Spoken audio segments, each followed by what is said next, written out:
नमस्कार, मैं हूं आपके साथ मीनाक्षी रजत और आप देख रहे हैं विस्फोट, जहां हम आपको बताएंगे कि दुनिया में जंग के मैदान में आखिरकार क्या कुछ खास चल रहा है।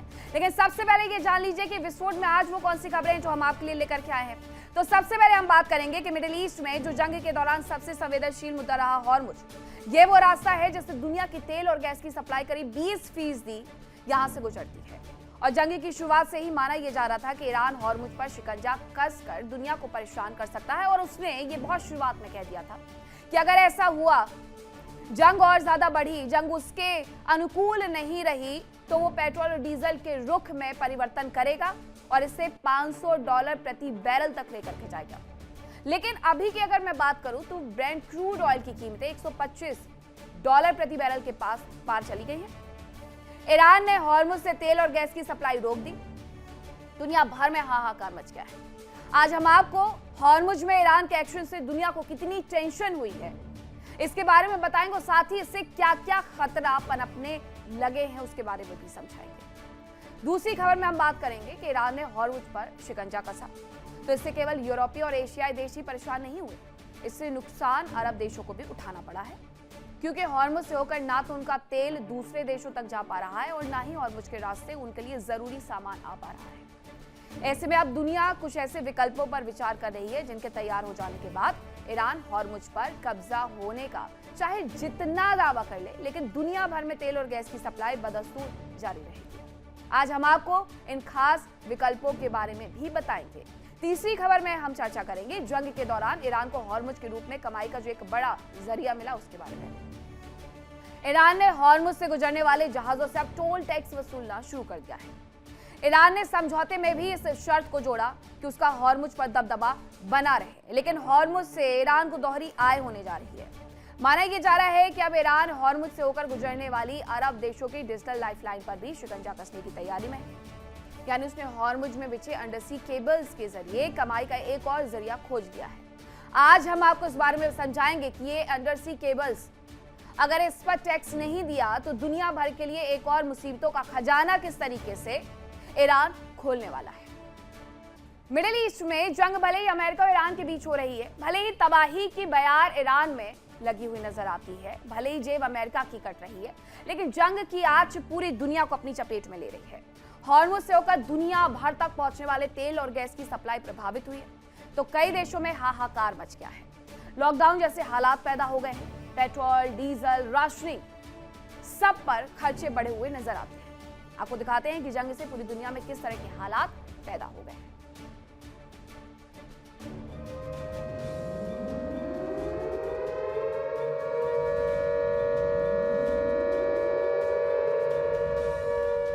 अट्ठाईस फरवरी को शुरू हुई ईरान और अमेरिका की जंग और हॉर्मुज स्ट्रेट बंद होने के बाद दुनिया अब बड़े ऊर्जा संकट का सामना कर रही है।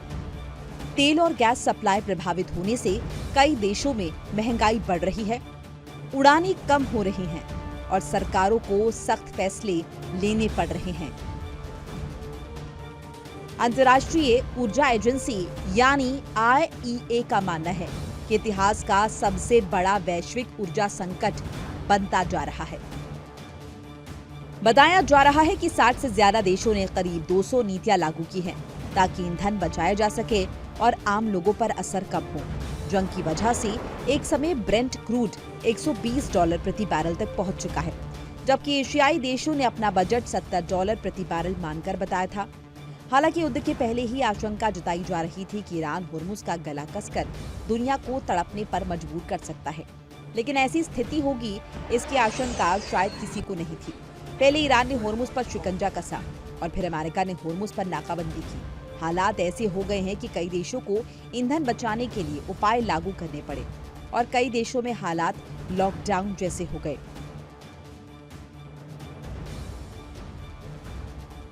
फिलीपींस ने ईंधन बचाने के लिए 4 दिन का वर्क वीक लागू कर दिया है।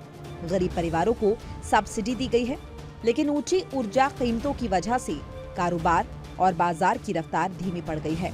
थाईलैंड ने डीजल पर दी जा रही सरकारी सब्सिडी खत्म कर दी। अब सरकार दूसरे खर्चों में कटौती कर रही है।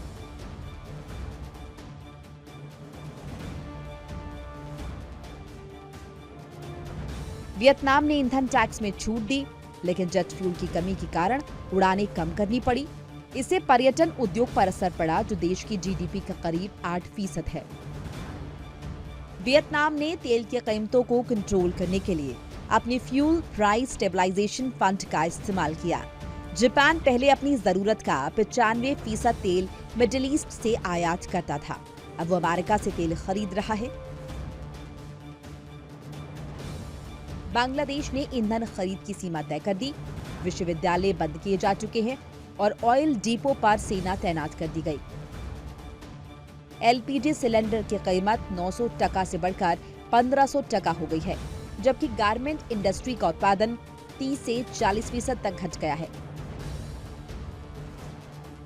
यूरोप को खाड़ी देशों से जेट फ्यूल मिलना बंद होने के बाद अमेरिका पर निर्भर होना पड़ा।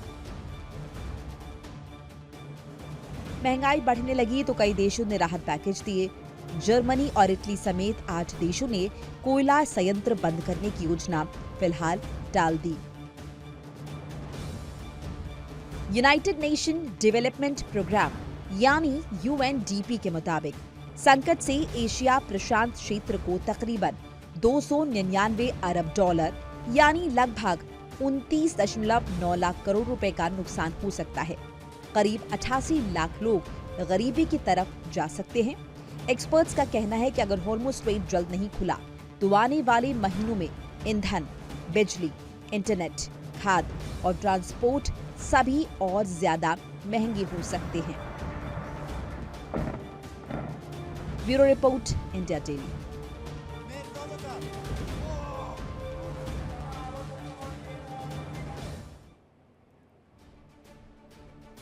हॉर्मुज़ की वजह से दुनिया भर में टेंशन हो गई है। यूनाइटेड नेशन डेवलपमेंट प्रोग्राम यानी यूएनडीपी ने इसे लेकर के बड़ी आशंका जताई है। अब क्या उनकी तरफ से आशंका जताई गई है वो आपको बताते हैं। एशिया प्रशांत क्षेत्र को करीब 299 अरब डॉलर के नुकसान की आशंका है, ये यूएनडीपी की तरफ से बताया गया है। यूएनडीपी ने यह भी कहा कि संकट की वजह से गरीबी की ओर करीब 88 लाख लोग जा सकते हैं। हॉर्मुज़ संकट नहीं सुलझने से बिजली, ईंधन, इंटरनेट, ट्रांसपोर्ट महंगा हो सकता है और ये हर देश में अब महंगा होते जा रहा है। हॉर्मुज़ संकट की वजह से दुनिया भर में एनर्जी क्राइसिस हो गया है। दुनिया के कई देशों में इसका असर साफ तौर पर देखा जा सकता है। सभी देश अपने अपने तरीके से इस एनर्जी क्राइसिस से निपट भी रहे हैं। अब आपको ये बताते हैं कि अलग अलग देशों ने इससे निपटने के लिए आखिरकार क्या क्या कदम उठाए हैं। सबसे पहले आपको बताती हूँ फिलीपींस के बारे में, क्योंकि फिलीपींस वो राष्ट्र है जिसने सबसे पहले ऊर्जा आपातकाल अपने राष्ट्र में घोषित किया था, आज से लगभग 2 महीने पहले। फिलीपींस क्या कर रहा है? ईंधन बचाने के लिए 4 दिन का वर्क वीक लागू कर दिया गया उसकी तरफ से। गरीब परिवारों को उसने सब्सिडी देना भी शुरू कर दिया है। थाईलैंड, डीजल पर सरकारी सब्सिडी उसने खत्म कर दी है ताकि लोग कम से कम इस्तेमाल करें। दूसरे खर्चों में कटौती सरकार की तरफ से की जा रही है और बायोडीजल के इस्तेमाल को बढ़ावा देने के लिए सब्सिडी योजना पर विचार किया जा रहा है। पारंपरिक तरीके से हट करके बायोडीजल की तरफ लोगों को शिफ्ट करने की तैयारी की जा रही है। अब बात करते हैं वियतनाम क्या कर रहा है। तो वियतनाम सरकार ने ईंधन टैक्स में छूट दी। जेट फ्यूल की कमी के कारण उड़ानें प्रभावित हुई और पर्यटन उद्योग पर सबसे ज्यादा असर यहां पर देखने को मिल रहा है। तेल की कीमतें कंट्रोल करने के लिए फ्यूल प्राइस स्टेबलाइजेशन फंड का इस्तेमाल किया जा रहा है। अब वियतनाम हो, जापान हो, फिलीपींस हो या थाईलैंड हो, हर जगह पर्यटन पर असर पड़ रहा है क्योंकि जेट फ्यूल भी जितना चाहिए उतना मिल नहीं पा रहा है। जापान अपनी जरूरतों का 95% तेल मिडिल ईस्ट से खरीदता है। अब अमेरिका से तेल जापान की तरफ से खरीदी जा रही है, लेकिन इसकी वजह से जो शिपिंग लागत है और समय वो दोनों ही बढ़ा हुआ नजर आता है। पाकिस्तान में हाल और भी ज्यादा खराब हो गए हैं। पेट्रोल और डीजल की कीमतों में रिकॉर्ड बढ़ोतरी दर्ज की गई है, जहां मई में पेट्रोल की कीमत 414.78 पाकिस्तानी रुपए प्रति लीटर हुआ करती थी। वहीं हाई स्पीड डीजल की कीमत 414.58 पाकिस्तानी रुपए प्रति लीटर है। 3 महीने में पेट्रोल डीजल के दाम में करीब 64% का इजाफा हुआ है। सरकार ने 4 दिन का वर्क वीक लागू कर दिया है। आधे सरकारी कर्मचारियों को वर्क फ्रॉम होम भी दे दिया गया है। चीन के बारे में जानिए। ईंधन और उर्वरक निर्यात सीमित कर दिया गया है, क्योंकि सिर्फ यहां से ईंधन नहीं आता बल्कि उर्वरक भी यहीं से आता है, मिडिल ईस्ट से। अब इस पर चीन ने कहा है कि हम इसे बेचना कम कर देंगे क्योंकि आयात नहीं हो पा रहा है। दूसरी तरफ मार्च महीने में ही पेट्रोल और डीजल का निर्यात चीन की तरफ से रोक दिया गया था, क्योंकि उन्हें खुद के देश के लिए, लोगों के लिए आवश्यकता है। इंडोनेशिया में क्या हो रहा है? एलएनजी निर्यात पर रोक लगा दी गई है इंडोनेशिया की तरफ से कि जितना है उतना देश के लिए है। B50 बायोडीजल प्रोग्राम लागू करने में तेजी हो रही है और इस सब की वजह से इनका खुद का व्यापार भी चौपट हो रहा है। बांग्लादेश में ईंधन खरीद की सीमा तय कर दी गई है। विश्वविद्यालय, यूनिवर्सिटीज बंद कर दिए गए हैं। ऑयल डिपो पर सेना की तैनाती कर दी गई है ताकि हालात खराब ना हो। एलपीजी सिलेंडर की कीमतें बढ़कर के 1500 टका बांग्लादेशी करेंसी यानी कि 1500 टका हो गई है। और इतना ही नहीं, गारमेंट इंडस्ट्री के उत्पादन में 30 से 40% तक घटाव देखने को मिल रहा है, नुकसान देखने को मिल रहा है। बांग्लादेश का पूरा व्यापार गारमेंट इंडस्ट्री पर ही डिपेंड है और ऐसे में फ्यूल की कमी की वजह से उसमें भी घाटा है 30 से 40% का। वहीं नेपाल में खाली एलपीजी सिलेंडर में केवल आधी गैस भरने का फैसला किया गया है, क्योंकि स्टॉक को ज्यादा समय तक चलाना है और लोगों को भी बराबर से गैस मिले, लेकिन इसके लिए लोगों को हाफ सिलेंडर ही गैस भर के दी जा रही है। मार्च में ही रसोई गैस पर राशनिंग की शुरुआत की गई। लेकिन इसके अलावा दुनिया के और भी कई देश हैं जो अपने अपने तरीके से एनर्जी क्राइसिस से निपटना शुरू कर चुके हैं और अपनी अपनी योजनाएं बना रहे हैं। इसके साथ ही दुनिया पर एक बड़ा खतरा भी मंडराने लगा कि अब दुनिया में क्या कोयले का इस्तेमाल भी बढ़ेगा, क्योंकि इसकी वजह से पर्यावरण को खतरा भी हो सकता है। और यही कहते हुए डीजल को बढ़ावा दिया गया, मिट्टी तेल को रोका गया और कोयले को भी रोका गया था। लेकिन अब स्थिति क्या है वो जरा जान लीजिए। दक्षिण कोरिया की बात कर लेते हैं। दक्षिण कोरिया, अभी यहां पर कोल आधारित पावर प्लांट्स बंद नहीं होंगे, लेकिन थाईलैंड में बड़े कोल आधारित पावर प्लांट से उत्पादन बढ़ा दिया गया है। फिलीपींस में क्या हुआ है? सरकार ने राष्ट्रीय ऊर्जा आपातकाल घोषित कर दिया है और कोल आधारित पावर प्लांट्स में कामकाज बढ़ाने की योजना शुरू कर दी है। वहीं बांग्लादेश में कोल आधारित पावर प्लांट्स बढ़ाने पर जोर दे दिया गया है। तो ये स्थिति दुनिया के लगभग हर देश में बनी हुई है जो कि फ्यूल क्राइसिस, ईंधन की कमी से जूझ रहे हैं। अब इसी बीच खबर आ रही है कि ईरान को ट्रंप की चेतावनी एक बार फिर से सामने आ गई है। 140 मिनट में 3 विध्वंसक पोस्ट किए गए हैं और इन पोस्ट में क्या लिखा गया वो मैं बताती हूँ। पहले पोस्ट में युद्ध पोत पर ट्रंप ने लिखा है ये तूफान से पहले की शांति है। ये तस्वीर आई है, इट वाज द काम बिफोर द स्ट्रोम, तूफान से पहले की शांति। दूसरा पोस्ट युद्ध पोत पर ट्रंप ने तस्वीर पोस्ट की है। ये युद्ध पोत पर वो बैठ करके अपनी तस्वीर दिखा रहे हैं कि मैं ईरान की तरफ आगे बढ़ रहा हूँ। ट्रंप के पीछे यूएस नेवी के भी अधिकारी नजर आ रहे हैं। ये उनकी तरफ से, डोनाल्ड ट्रंप की तरफ से पोस्ट किए गए हैं और थोड़े बहुत ही एक के बाद एक 3 पोस्ट उन्होंने किए हैं। 140 मिनट में 3 पोस्ट किए हैं। ये पोस्ट मैं आपको दिखा रही हूँ जिसमें लिखा है इट वाज द काम बिफोर द स्ट्रोम, तूफान के पहले की शांति है ये। डोनाल्ड ट्रंप खुद युद्ध पोत में सवार हैं, यूएस नेवी के ऑफिसर उनके पीछे नजर आ रहे हैं। चेतावनी ये है कि अगर ईरान नहीं रुकता है तो अमेरिका इस तरीके से आगे बढ़ेगा फारस की खाड़ी से होते हुए और उस पर एक बार फिर से विध्वंसक हमला भी करेगा। इस बीच एक और खबर आ रही है, उसका भी रुख कर लेते हैं। जानकारी दरअसल ये मिल रही है कि स्पेस फोर्स कमांड सेंटर में डोनाल्ड ट्रंप नजर आए हैं। स्पेस फोर्स में उनके जाने के पीछे की वजह क्या है? उनके हाथ में कंट्रोल बटन भी दिख रहा है। अब ये सिर्फ और सिर्फ डराने और धमकाने का प्रयास है। स्क्रीन पर पृथ्वी के ऊपर धमाके देखे गए हैं। ये स्पेस फोर्स, ये डोनाल्ड ट्रंप ने एक और एआई जनरेटेड फोटो बनवाई है। उसके पहले भी आपने जो देखी थी वो भी एआई जनरेटेड ही थी। स्पेस फोर्स में वो खुद नजर आ रहे हैं। यहाँ पर आपको पीछे अर्थ की फोटो दिख जाएगी और उस पर विस्फोट होते हुए, धमाके होते हुए नजर आ जाएंगे। यानी ईरान में वो और धमाके कर रहे हैं और स्पेस से ये कुछ इस तरीके का नजारा नजर आएगा। स्पेस फोर्स, स्पेस से भी वो हमले करने की प्लानिंग कर रहे हैं। तो प्लानिंग तो बहुत सारी की जा रही है अमेरिका की तरफ से, लेकिन सीधे सीधे ये एक तरीके से ईरान के दिमाग से खिलवाड़ की है। ईरान बहुत अच्छे से जानता है, इसीलिए वो भी कहता है कि तैयारी करके हम भी बैठे हुए हैं, चुपचाप नहीं बैठने वाले हैं। ये 2 पोस्ट उनके देख लीजिए, 3 पोस्ट किए गए हैं हालांकि उनकी तरफ से 140 मिनट के भीतर। एक पोस्ट में लिखते हैं इट वाज द काम बिफोर द स्टॉर्म, दूसरे पोस्ट में वो लिख रहे हैं स्पेस फोर्स। और इस तरीके से ईरान को डराने का प्रयास वो कर रहे हैं। जब से वो चाइना से लौटे हैं इसी तरीके से बयान उनकी तरफ से दिए जा रहे हैं। अब अपने बयानों के नहीं तो अपने पोस्ट के माध्यम से वो इंगित करना चाहते हैं कि ईरान के ऊपर एक बार फिर से हमला होकर के रहेगा। मिडिल ईस्ट में युद्ध से पूरी दुनिया प्रभावित हुई। हॉर्मुज बंद होने से दुनिया के कई देशों की तेल और गैस की सप्लाई थम गई। ईरान ने हॉर्मुज पर शिकंजा कसा तो दुनिया टेंशन में आ गई। अमेरिका ने हॉर्मुज पर नाकेबंदी बैठाई तो ईरान भड़क गया।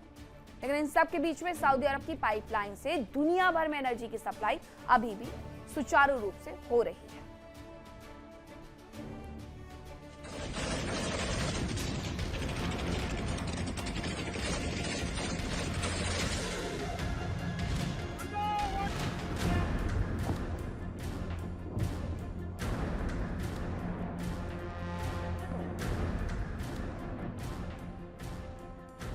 ईरान की ओर से हॉर्मुज स्ट्रेट बंद किए जाने के बाद सऊदी अरब की ईस्ट वेस्ट पाइपलाइन दुनिया के लिए बड़ी राहत बनकर उभरी।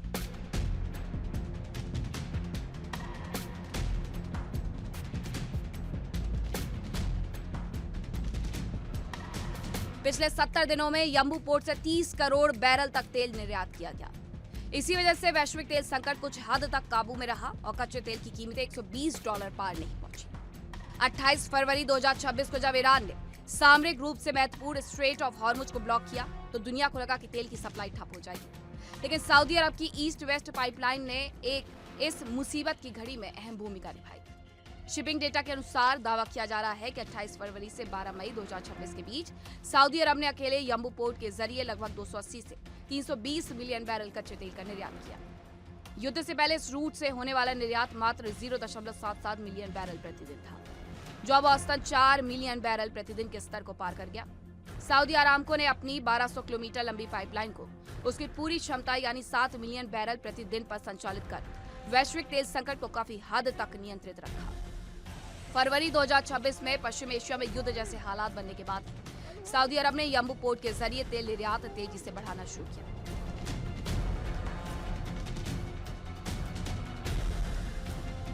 शुरुआती दौर में यहां से करीब 10 से 15 लाख बैरल प्रतिदिन तेल निर्यात हो रहा था, लेकिन मार्च में ईस्ट वेस्ट पाइपलाइन को पूरी क्षमता पर चलाने के बाद निर्यात रिकॉर्ड स्तर पर पहुंच गया और औसतन 38 लाख बैरल प्रतिदिन तेल भेजा गया। अप्रैल 2026 में ईरानी हमलों से कुछ समय के लिए दबाव जरूर बना, लेकिन सऊदी अरब ने तेजी से सिस्टम बहाल कर लिया, जिसके बाद निर्यात बढ़कर 40 से 42 लाख बैरल प्रतिदिन तक पहुंच गया। वहीं मई 2026 में यंबू पोर्ट लगातार पीक ऑपरेशन मोड में काम कर रहा है और मई के महीने में भी औसतन 45 से 50 लाख बैरल प्रतिदिन तेल निर्यात किया जा रहा है। हालांकि इस रास्ते में भी चुनौतियां कम नहीं है। यहाँ से जहाजों पर लोडिंग में देरी हो रही है। यहाँ पर केवल 4 से 5 टैंकर ही लोड हो सकते हैं, यानी जहाजों को 5 दिन का इंतजार करना पड़ रहा है। दूसरी तरफ इस रास्ते पर ईरान के प्रॉक्सी हूती आतंकियों के हमले का खतरा है। खाड़ी देश अब हॉर्मुज पर निर्भरता कम करने के लिए और भी पाइपलाइन तैयार करने की योजना बना रहे हैं। यानी अगर ये पाइपलाइन तैयार हो जाती है तो फारस की खाड़ी में दबदबा होने के बावजूद ईरान दुनिया के तेल गैस रूट को प्रभावित नहीं कर पाएगा। इस कड़ी में सऊदी अरब की ईस्ट वेस्ट पाइपलाइन काफी अहम है और इसी तर्ज पर 3 और पाइपलाइन बनाने का प्रस्ताव है। इराक तुर्की पाइपलाइन प्रस्तावित है। इसके तहत इराक के किरकुक से लेकर तुर्की के सियान तक एक पाइपलाइन बनाने का प्रस्ताव है, जिसकी लंबाई करीब 970 किलोमीटर होगी। इसके अलावा इराक के हदीथा से जॉर्डन के उकाबा तक एक पाइपलाइन प्रस्तावित है। यूएई से लेकर ओमान के फुजैरा तक एक पाइपलाइन प्रस्तावित है। इसके जरिए ओमान से आसानी से तेल को किसी भी रूट पर भेजा जा सकता है। इस रूट पर जहाजों को हॉर्मुज पार करने की आवश्यकता नहीं होगी। Bureau report, India daily.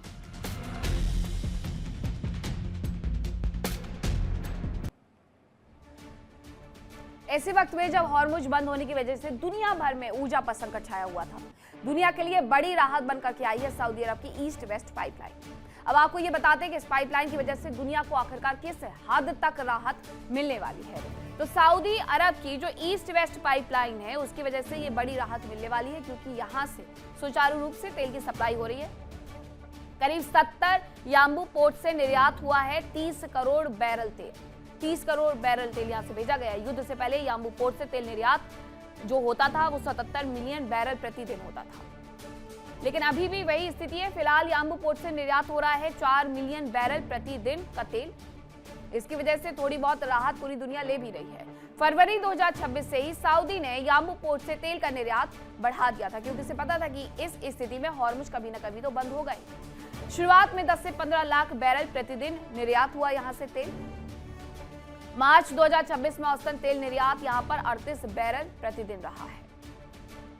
यही स्थिति अभी भी वहां से बनी हुई है कि तेल का निर्यात किया जा रहा है। हालांकि ऐसा नहीं है कि सऊदी अरब की ईस्ट वेस्ट पाइपलाइन पूरे हॉर्मुज का विकल्प बन सकती है, क्योंकि इसकी भी अपनी लिमिटेशंस है और इसकी क्षमता भी सीमित है। क्या खतरा ज्यादा है? और इस पाइपलाइन से जुड़ी हुई मुश्किलें क्या है जिससे खतरा कहा जा रहा है, वो जानिए।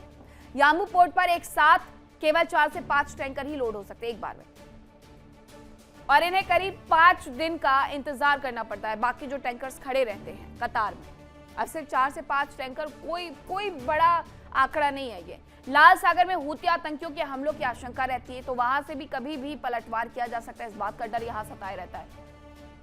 हॉर्मुज से रोजाना करीब 20 मिलियन बैरल तेल गुजरता था, लेकिन इस पाइपलाइन के माध्यम से उतना तो नहीं भेजा जा सकता है। याम्बू पोर्ट से रोजाना सप्लाई करीब 7 मिलियन बैरल प्रति दिन की हो रही है। 7 मिलियन और 20 मिलियन, बहुत अंतर है ये।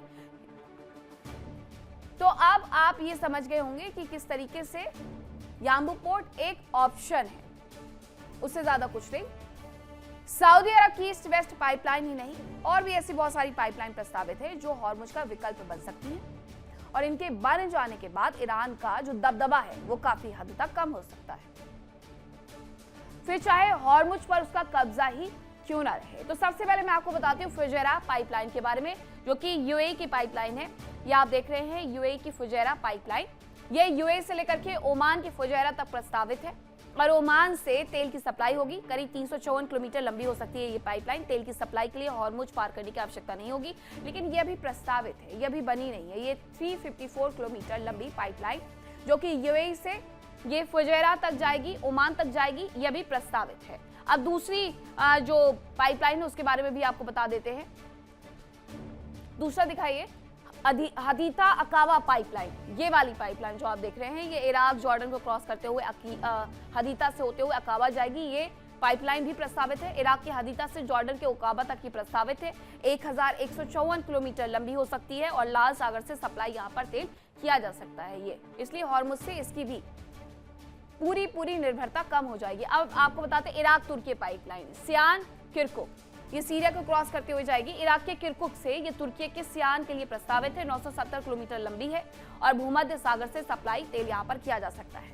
लेकिन ये सभी पाइपलाइन फिलहाल के लिए प्रस्तावित है। थोड़ा सा इंतजार इस बात का करना होगा कि अभी मिडिल ईस्ट में जिस तरीके से स्थिति बनी हुई है, क्या इन सब के बीच में कंस्ट्रक्शन करके वहां पर तेल की सप्लाई को शुरू किया जा सकता है? तो उत्तर होगा नहीं, क्योंकि अभी हालात सुधरने में बहुत ज्यादा वक्त लगने वाला है। आपने डोनाल्ड ट्रंप के 2 पोस्ट देख लिए, अब आपको तीसरा पोस्ट दिखाती हूँ। तीसरे पोस्ट में हमले का एनिमेशन वीडियो उनकी तरफ से साझा किया गया है, और ईरानी विमान पर हमले का एनिमेशन पोस्ट दिखाया गया है। ट्रंप ने गोली चलाने का आदेश जारी किया है। तो खबर यह है कि डोनाल्ड ट्रंप ने जो 140 मिनट में 3 पोस्ट किए हैं, जिसमें पहले उन्होंने लिखा कि तूफान के पहले की शांति, दूसरे में वो स्पेस फोर्स, और तीसरे में वो ईरानी विमान पर हमले का जो एनिमेशन है वो जारी कर रहे हैं। और यहाँ वो खुद को भी दिखाते हुए नजर आ रहे हैं, जो ये कह रहे हैं कि ठीक है, हमला करो, फायर। ये उनकी तरफ से आदेश दिया गया, और ये युद्धपोत से जो ईरान का विमान है, ईरान का झंडा भी उसमें लगाया गया है बाकायदा। ये जो आप युद्धपोत देख रहे हैं, इस पर अमेरिका का झंडा आपको नजर आ जाएगा, और यहाँ से वो सीधे ईरान को निशाना बना रहे हैं। सोशल मीडिया पर ईरान की तरफ से सबसे पहले ये एजेंडा शुरू किया गया था, जिसमें एआई के माध्यम से वो तमाम वीडियोस डाल रहे थे और बता रहे थे पोस्ट कर करके कि वो आने वाले वक्त में अमेरिका पर इस तरीके से हमले करेंगे। लेकिन अमेरिका भी उन्हीं स्ट्रेटजी पर काम करते हुए उस पर ही मानसिक दबाव बनाने की कोशिश कर रहा है। अब ये कॉपी कैट वाली स्थिति इनकी बनी हुई है फिलहाल, लेकिन हाँ, अमेरिका की तरफ से जो कहा जा रहा है वो डोनाल्ड ट्रंप है, कभी भी कुछ भी कर सकते हैं। डोनाल्ड ट्रंप का जेम्स बॉन्ड अवतार भी देखने को मिल गया है। व्हाइट हाउस ने एक्स पर एक पोस्ट साझा किया है, जिसमें उनका जेम्स बॉन्ड अवतार नजर आ रहा है। अब क्या है ये पूरा पोस्ट, वो आपको दिखाएं।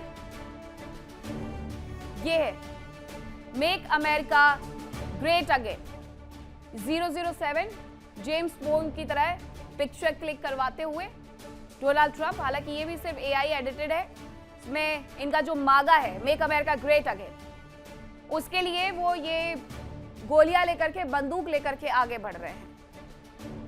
तो ये बिना गोली के तो वैसे भी नहीं हो सकता है, क्योंकि अभी भी स्थिति वही बनी हुई है, मेक अमेरिका ग्रेट अगेन बनाने के लिए। और एक ये पोस्ट किया गया उनकी तरफ से, ये जो पोस्ट किया गया है ये डोनाल्ड ट्रंप ने अपने अकाउंट से पोस्ट किए हैं, डोनाल्ड जे ट्रंप वाले अकाउंट से। और वो जो आप पोस्ट देख रहे हैं वो व्हाइट हाउस का आधिकारिक अकाउंट है, जिसकी तरफ से ये पोस्ट किया गया है। मेक अमेरिका ग्रेट अगेन ऐसे ही हो सकता है कि दूसरे देशों की आर्थिक स्थिति को आप नीचे से नीचे लेते आइए और अपने देश को ऊपर उठते हुए देखते जाइए, क्योंकि अमेरिका में भी प्रॉब्लम्स इस दौरान कम देखने को नहीं मिल रही है। 140 मिनट 3 पोस्ट। अब ये फिर से एक बार मैं आपको 2 तस्वीरें दिखा देती हूँ।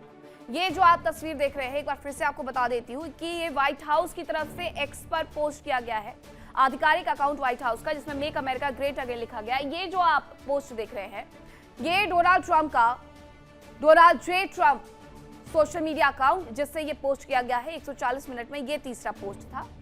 इसके अलावा 2 पोस्ट मैंने आपको पहले दिखाया, स्पेस फोर्स, पहले वाले भी दिखा दीजिए दोबारा से, तो ये तीसरा है। और इसके अलावा ये इट वाज द काम बिफोर द स्टॉर्म, ये पहला पोस्ट उनकी तरफ से किया जाता है। स्पेस फोर्स के नाम से वो दूसरा पोस्ट करते हैं। पहले पोस्ट में वो बाकायदा युद्ध पोत पर बैठे हुए नजर आते हैं, उनके पीछे अमेरिका का एक नेवी ऑफिसर भी वो लेकर के आ रहे हैं और सीधे सीधे वो ईरान की तरफ आगे बढ़ने का इशारा करते हुए ये बता रहे हैं कि ये तूफान से पहले की शांति है। स्पेस फोर्स 140 मिनट का ये दूसरा पोस्ट कि यहाँ पृथ्वी पर, अर्थ पर उन्होंने विस्फोट होते हुए दिखा दिया है। यहाँ से वो खुद कमांड सेंटर में बैठ करके कंट्रोल करते हुए नजर आ रहे हैं। तो ये तैयारी डोनाल्ड ट्रंप की है। एक पोस्ट उनकी तरफ से और किया गया, फिर एक एक्स पर जो पोस्ट आया, ये वाला जो पोस्ट आया वो व्हाइट हाउस से आया, ये जो पोस्ट आया वो डोनाल्ड जे ट्रंप के अकाउंट से आया है। वो ये सब कुछ बता करके दरअसल दुनिया को और खास तौर पर ईरान को आगाह करने की कोशिश कर रहे हैं। वो ईरान को ये बताने का प्रयास कर रहे हैं कि अगर अभी भी ईरान उनकी शर्तों पर नहीं झुकता है तो फिर ये हमले शुरू हो जाएंगे। जंग की वजह से दुनिया भर में संकट है। ईरान और अमेरिका टेंशन में है। जंग खत्म कराने की कोशिशें चल रही हैं, लेकिन कई देशों में हाहाकार वाली स्थिति है, क्योंकि हालात बद से बदतर होते जा रहे हैं। लेकिन ऐसे हालात में भी कोई ऐसा है जो फायदे में है। अब जंग में ये कौन सा वो किरदार है जो कि फायदे में नजर आ रहा है, वो देखिए।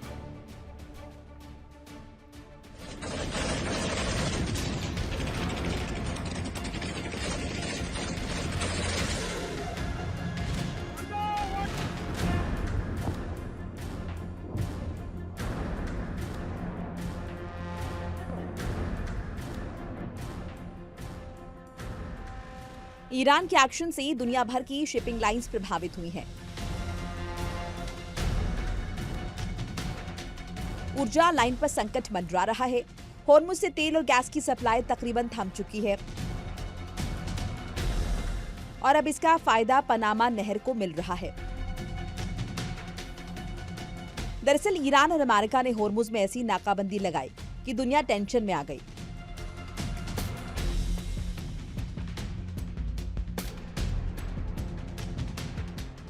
अब इसका फायदा दूसरी शिपिंग लाइंस उठा रही हैं। पश्चिमी मीडिया के मुताबिक ईरान युद्ध की वजह से होर्मुज में रुकावट के बाद ज्यादातर जहाज सेंट्रल अमेरिकी सी रूट की ओर मुड़ रहे हैं, जिससे पनामा नहर की कमाई में 15% तक की बढ़ोतरी हुई। मीडिया रिपोर्ट्स के मुताबिक पनामा नहर के सीएफओ विक्टर वियल का दावा है कि फरवरी के आखिर में जब से ये संघर्ष शुरू हुआ है, तब से रोजाना शिपिंग ट्रैफिक में 20% तक की बढ़ोतरी हुई है। दावा किया जा रहा है कि जहां जंग से पहले रोजाना 34 जहाज पनामा नहर से गुजरते थे, फिलहाल औसतन 38 जहाज गुजरते हैं, जबकि किसी दिन तो 40 से 41 जहाज भी इस लेन से गुजरते हैं। दरअसल ईरान की वजह से होर्मुज स्ट्रेट बंद है।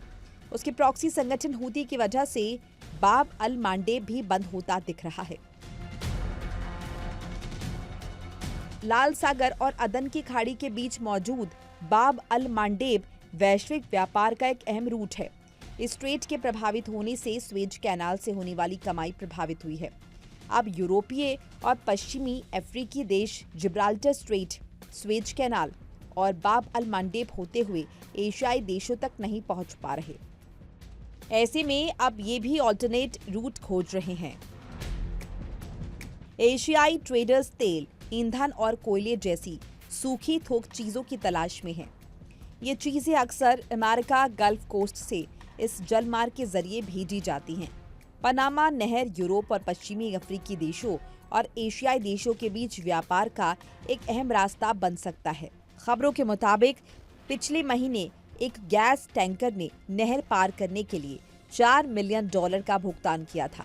हालांकि ज्यादातर मामलों में यह कीमत $1 मिलियन से कम ही रही।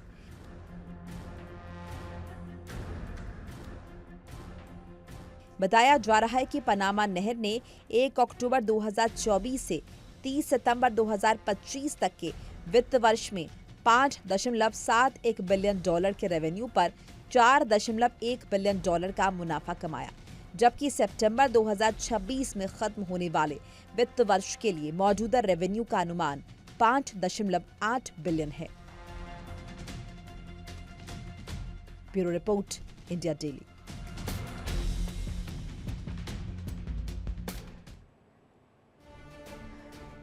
पनामा स्ट्रेट दुनिया का एक अहम जल मार्ग है। हॉर्मुज बंद होने से पनामा स्ट्रेट से होने वाली कमाई में भारी इजाफा हो गया है। अब जरा ये जान लीजिए कि इस कमाई में बढ़ोतरी आखिरकार कितनी और कैसे हुई है।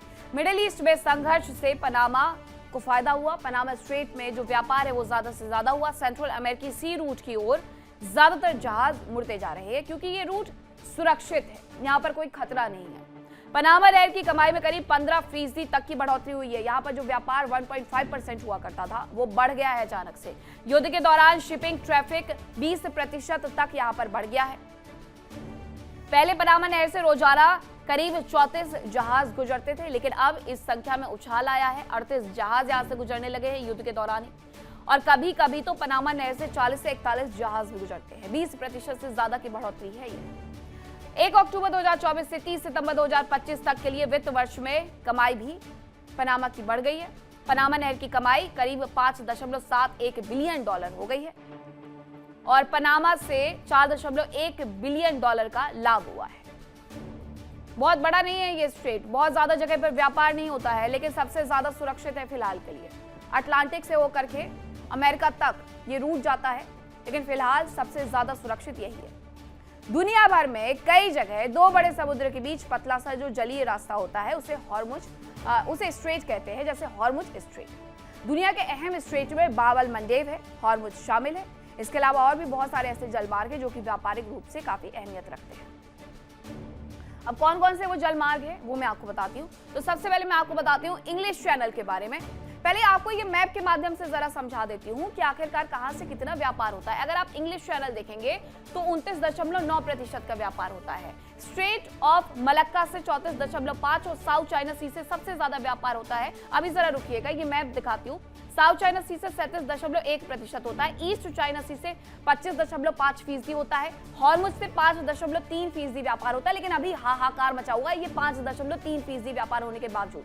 सब कुछ वहां पर रुक गया है, थम गया है। बाब अल मंडेब से 22.6% का व्यापार होता है और स्वेज कैनाल से 22.9% का व्यापार होता है। स्वेज कैनाल जो कि बनाई गई है, मैन मेड है इजिप्ट की तरफ से। पनामा कैनाल जिसके बारे में अभी आप समझ रहे थे, पनामा नहर 1.2% का से व्यापार होता है। जिब्राल्टर से 27.8 का होता है। तो एक बार फिर से मैं आपको बताती हूँ कि इंग्लिश चैनल से जो व्यापार होता है 29.9 का, यानी लगभग 30%। अटलांटिक सी और उत्तरी सागर के बीच का ये हिस्सा है जो एक दूसरे को कनेक्ट करता है। दुनिया के सबसे व्यस्त शिपिंग रूट में से एक है। अब व्यापार अगर 30% का होता है तो व्यस्ततम इलाका समझ लीजिए आप इसे।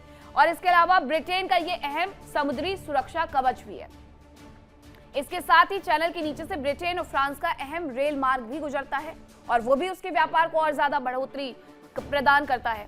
तो ये इंग्लिश चैनल में इंग्लैंड के डोवर और फ्रांस के कैलिस पोर्ट को जोड़ने की जो क्षमता है वो है। इसके बाद आता है जिब्राल्टर स्ट्रेट 27.8। भूमध्य सागर और अटलांटिक महासागर के बीच में ये कुदरती जलमार्ग है। ये मैन मेड नहीं है, आर्टिफिशियल नहीं है, पहले से बना हुआ है। स्ट्रेट से रोजाना 300 जहाज गुजरते हैं। यूरोप, अफ्रीका, अमेरिका के बीच कारोबार की अहम कड़ी इसे माना जाता है। करीब 14 किलोमीटर चौड़ा जलमार्ग भूमध्य सागर का प्रवेश द्वार है ये। इसके अलावा वैश्विक माल परिवहन और पर्यटन के लिए ये महत्वपूर्ण जगह भी है, जिब्राल्टर स्ट्रेट।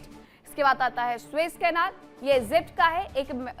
ये मैन मेड है समुद्री जलमार्ग। इसे बनाया गया इसलिए वो यहाँ से टोल भी वसूलता है। उसका कहना है कि हमने बनाया है, खर्चा किया है, तो हमें यहाँ से टोल भी चाहिए। भूमध्य सागर और लाल सागर के बीच में ये स्वेज कैनाल मौजूद है जो एक दूसरे को कनेक्ट करता है। यूरोप हो, एशिया हो, सबसे छोटा समुद्री मार्ग है, सबसे सुगम समुद्री मार्ग है। यूरोप और एशिया के बीच में 7000 किलोमीटर दूरी सिर्फ इस मैन मेड स्वेज कैनाल की वजह से कम हो जाती है। वैश्विक व्यापार का 12% हिस्सा यहीं से गुजरता है। स्वेज कैनाल से वैश्विक व्यापार का 12% और अगर आप ऑल ओवर कहें तो ये 22.9 है। कंटेनर और ट्रैफिक का करीब 30% हिस्सा स्वेज से ही गुजरता है। तेल हो, LNG हो और दूसरी चीजों के परिवहन का अहम रास्ता ये यही है।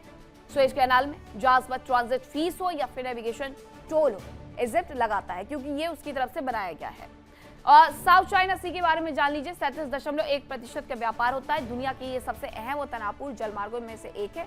साउथ चाइना सी पर चाइना अपना अधिकार दिखाता है क्योंकि हर बार इसलिए ये ज्यादा तनावपूर्ण रहता है। यहाँ से 250 लाख करोड़ रुपए का कारोबार हर साल होता है। तेल गैस के विशाल भंडार और मछली पालन का ये अहम केंद्र भी है। प्राकृतिक रूप से रिच है, इसलिए वो पूरा का पूरा चाइना को चाहिए। पूर्वी एशिया को यूरोप और अरब से जोड़ने वाला ये सबसे छोटा रास्ता है साउथ चाइना सी का। प्रशांत और हिंद महासागर के बीच मौजूद अहम जलमार्ग भी है ये।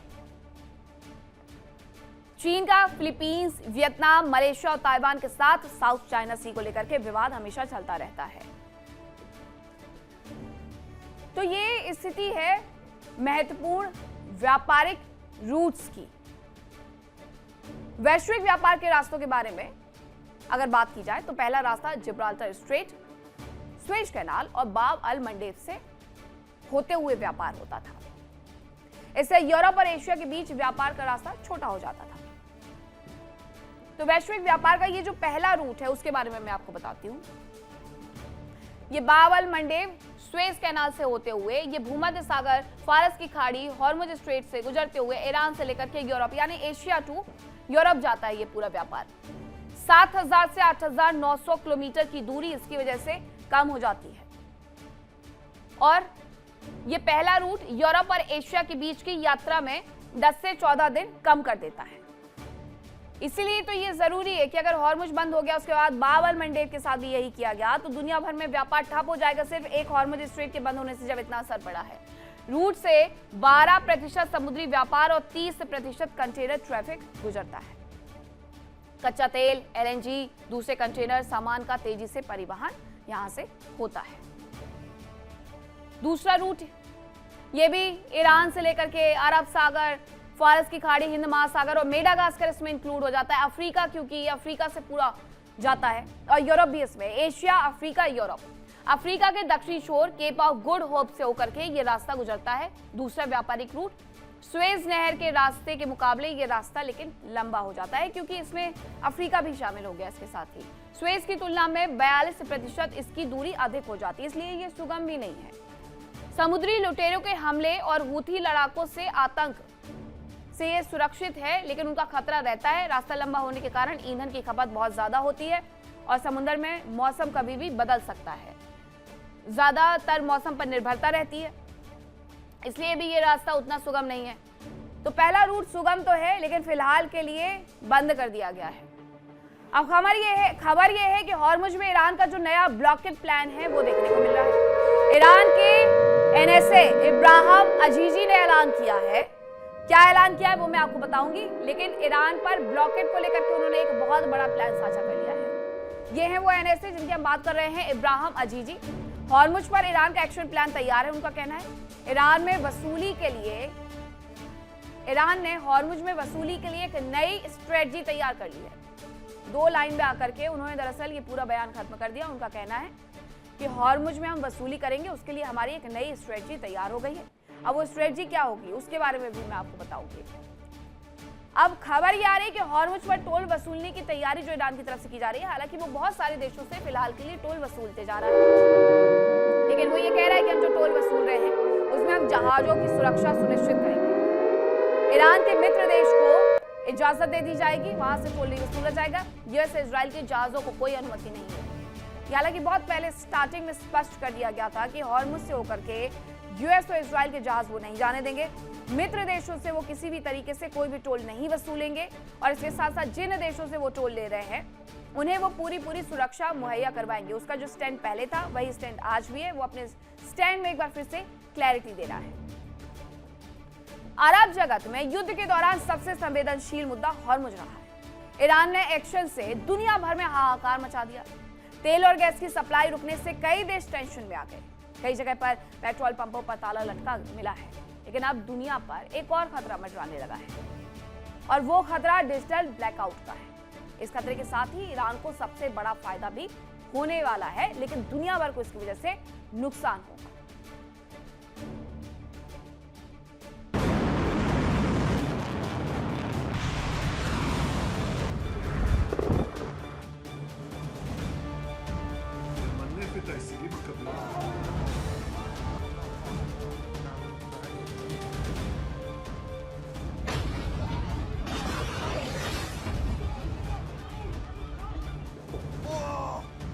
जंग में ईरान को अरबों डॉलर का नुकसान हुआ।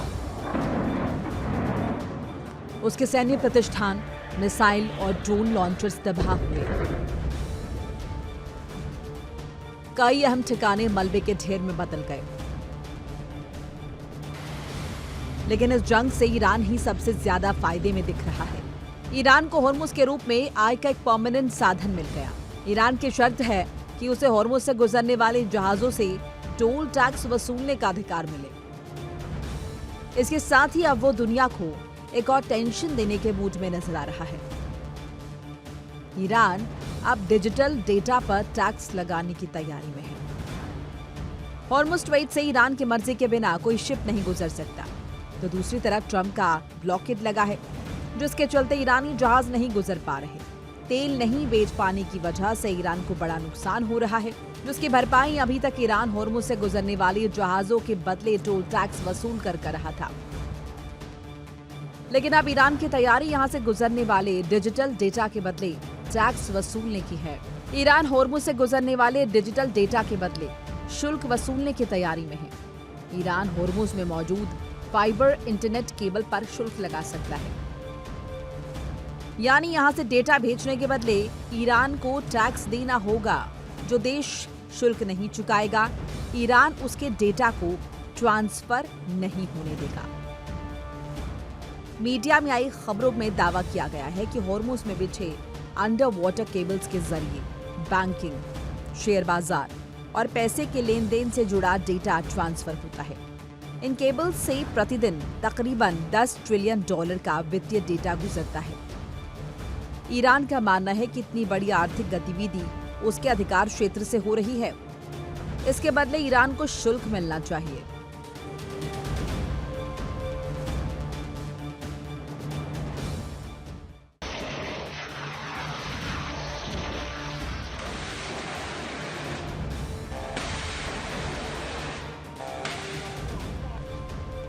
ईरान अपने दावे के पीछे अंतर्राष्ट्रीय कानूनों का हवाला दे रहा है। दरअसल होर्मुज स्ट्रेट एक बेहद संकरा समुद्री मार्ग है। इसके सबसे संकरे हिस्से पर ईरान और ओमान का नियंत्रण है। अंतर्राष्ट्रीय समुद्री कानून के मुताबिक कोई भी स्ट्रेट अंतर्राष्ट्रीय नेविगेशन के लिए पूरी तरह से खुला है। उसे बंद नहीं किया जा सकता, जबकि किसी भी देश के क्षेत्रीय जल में केबल बिछाने के लिए उसकी मंजूरी जरूरी है। अब इसी का फायदा ईरान उठाने की तैयारी में है। होर्मुज में बिछाए गए केबल का बड़ा हिस्सा ईरान की समुद्री सीमा से होकर गुजरता है। ऐसे में अगर केबल खराब हुई तो ठीक करने के लिए ईरान की इजाजत लेनी होगी और सुरक्षा कारणों का हवाला देकर ईरान प्रक्रिया में देरी कर सकता है। ईरान ने डेटा के बदले टैक्स लेने की तैयारी की है। उसने 2 चरण की योजना बनाई है, जिसके मुताबिक बड़ी कंपनीज को डेटा भेजने के लिए ईरान से परमिट लेना होगा और सालाना फीस देनी होगी, जबकि केबल्स के रखरखाव और मरम्मत का काम केवल ईरानी कंपनीज को दिया जाएगा। इससे ईरान को न केवल पैसा मिलेगा, बल्कि इन केबल्स को भौतिक सुरक्षा और डेटा ट्रांसफर पर भी उसकी निगरानी बढ़ेगी।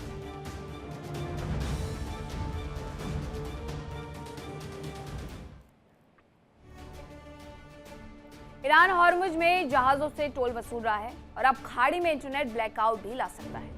या यूं कह लीजिए कि ईरान को होर्मुज के जरिए कमाई का एक बहुत बड़ा साधन मिलने वाला है। होर्मुज से गुजरने वाले जहाजों से ईरान की तरफ से टोल वैसे ही वसूला जा रहा है। अब अंडरसी केबल्स पर भी वो टैक्स वसूलने की तैयारी कर रहा है, वरना उसका कहना है कि वो दुनिया भर में इंटरनेट का ब्लैकआउट कर देगा। डिजिटल खतरा बढ़ेगा, टैक्स नहीं देने वाले जहाजों का डेटा ट्रांसफर नहीं होगा और इन केबल्स से रोजाना करीब $10 ट्रिलियन का वित्तीय डेटा गुजरने का अनुमान है। ईरान अंडरसी केबल्स के लिए फीस वसूली की तैयारी में है। वो इन केबल्स के माध्यम से दुनिया पर दबाव बना सकता है। अब आपको ये बताती हूँ कि ईरान इन केबल्स के माध्यम से दुनिया पर कैसे दबाव बना सकता है और इससे ईरान को आखिरकार क्या फायदा हो सकता है।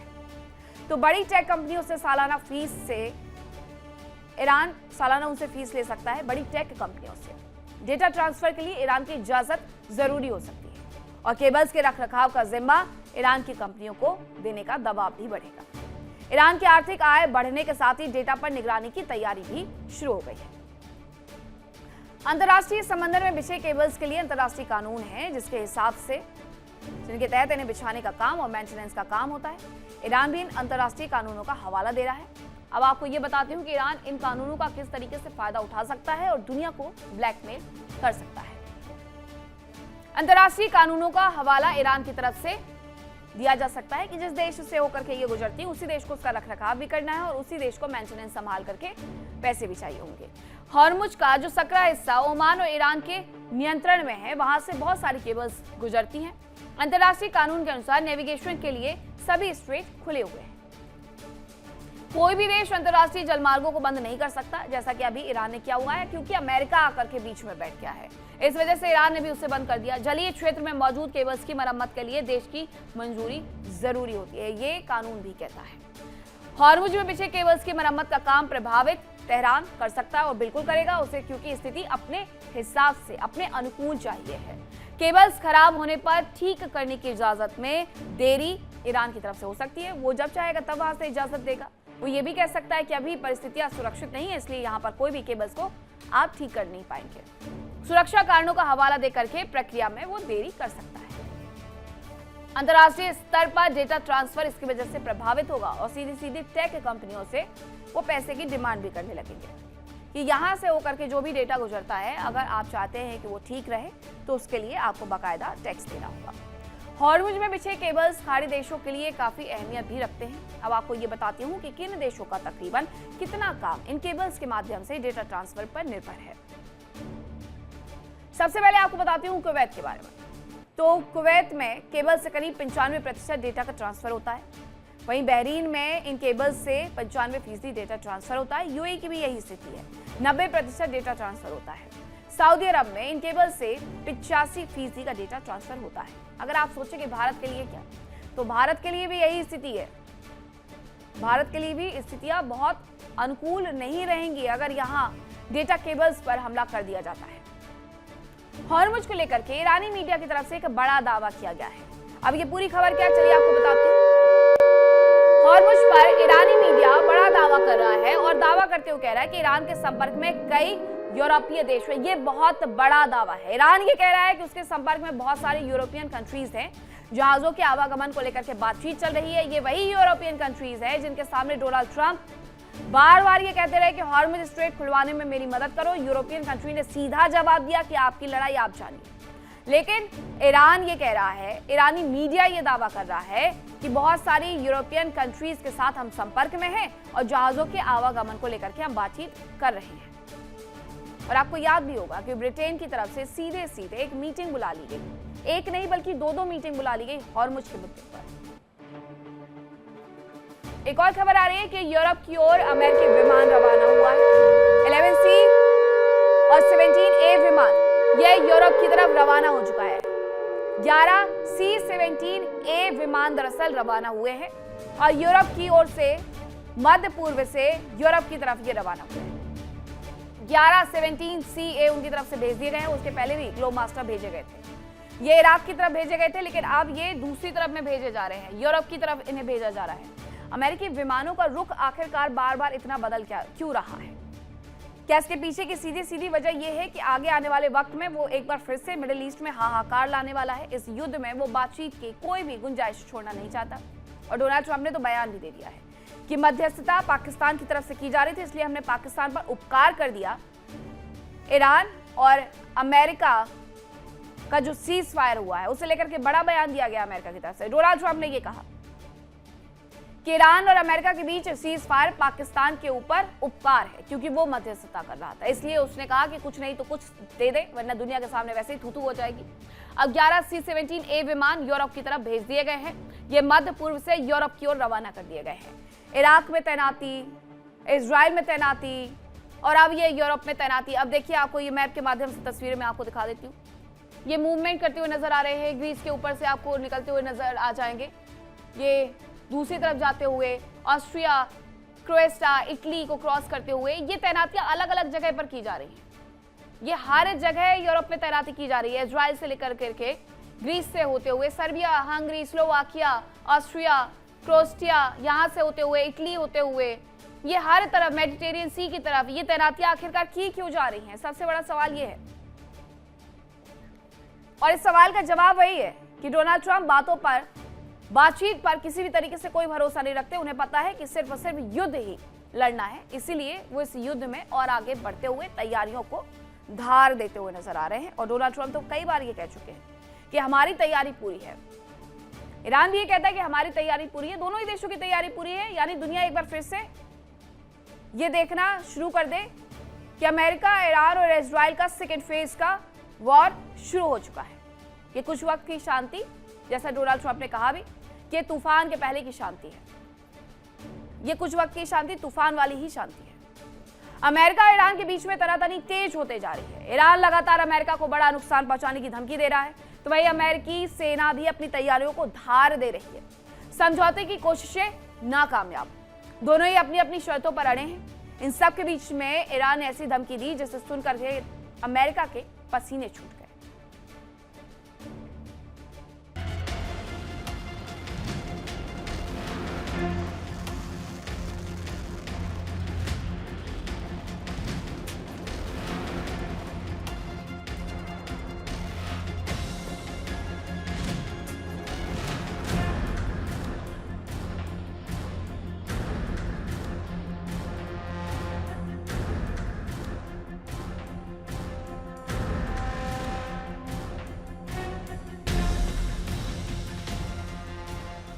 ईरान लगातार अमेरिका को चेतावनी दे रहा है, उसे दोबारा हमला करने से बचने की सलाह दे रहा है। लेकिन अमेरिका एक और समझौते की कोशिशों पर अड़ा है, तो वहीं दूसरी ओर सेना अपनी तैयारियां पुख्ता कर रही है।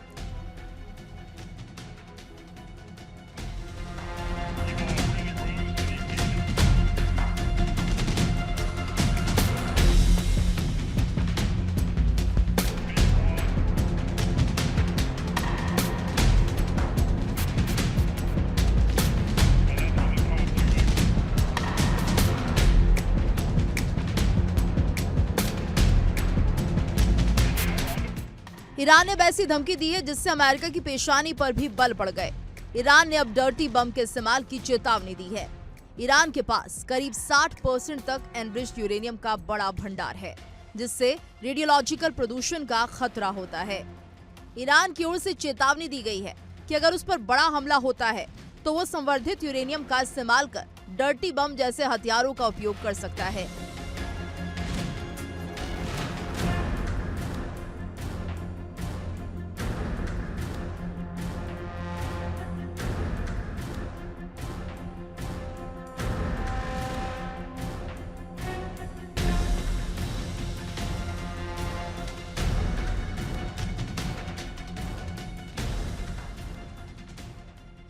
तेहरान की इस धमकी के बाद अमेरिका समेत दुनिया भर की टेंशन बढ़ गई है।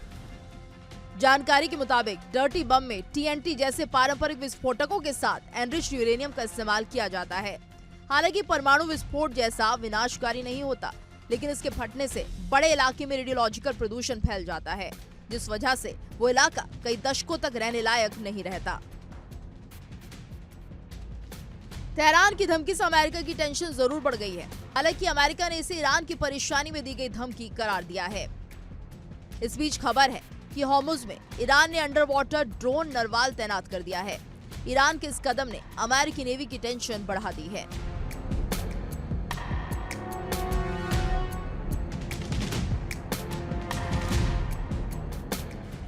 दरअसल नरवाल एक ऑटोनोमस अंडर वाटर ड्रोन है। IRGC ने संकेत दिया है कि एक चुपचाप हमला करने वाला हथियार है।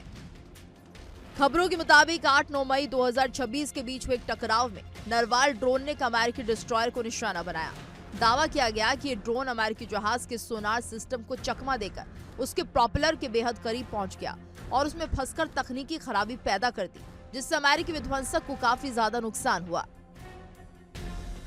उधर अमेरिकी सेना अपनी तैयारी को पुख्ता करने का दावा कर रही है।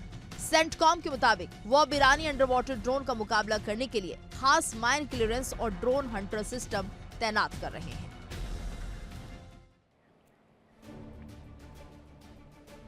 तो खबरें फिलहाल वक्त एक छोटे से ब्रेक का, कई मत जाएगा। खबरों का सिलसिला लगातार जारी है। इंडिया डेली अब आपको स्मार्ट टीवी पर भी मौजूद है। देखिए इंडिया डेली 24/7 अब आपकी स्मार्ट टीवी पर। इंडिया डेली मौजूद है सभी डिजिटल प्लेटफॉर्म पर लाइव और लगातार। इंडिया डेली 24/7 हर दिन राष्ट्र को समर्पित।